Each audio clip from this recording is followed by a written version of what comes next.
सुन्नियों का पेशवा मेरा रजा, आशिकों का रहनुमा मेरा रजा। बिस्मिल्लाहिर्रहमानिर्रहीम। अज दी वीडियो बहुत ही प्यारी है। पहला वीडियो में देखते हैं, फिर उसके बारे में गुफ्तगू करते हैं।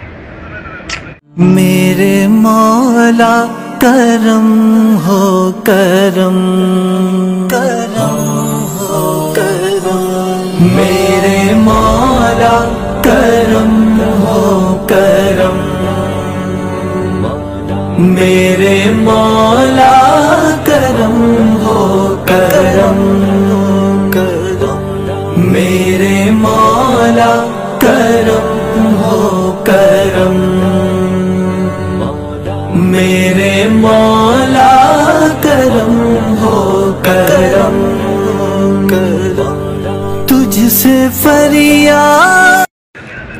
माशाअल्लाह जी तुसी वीडियो नूं वेख लिया और वीडियो बहुत ही प्यारी है, जिहदे विच एक सहरा दे विच चलदे होए उनकी प्यास नूं एक इंसान नूं उहदी प्यास का पता लग गया। उन्होंने अपनी गड्डी नूं रोकिया और अपनी गड्डी दे विचों पानी की बोतल नूं कढ़िया और उन्होंने पिला दिता।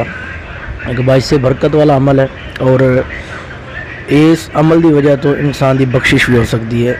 जिहड़ा बंदा अपने दिल दे विच इंसानियत का दर्द रखता है, अल्लाह ताला की ज़ात उस बड़ा खुश होती है और उन्हें इन्ना अता कर दी है कि जिसकी कोई हद नहीं।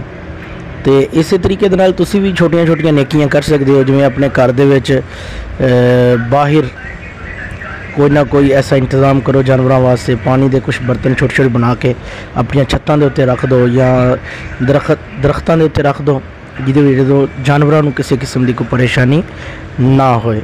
ये बहुत ही अच्छा अमल है। इस तरह की मज़ीद वीडियोज़ नूं वेखण वास्ते साडे चैनल नूं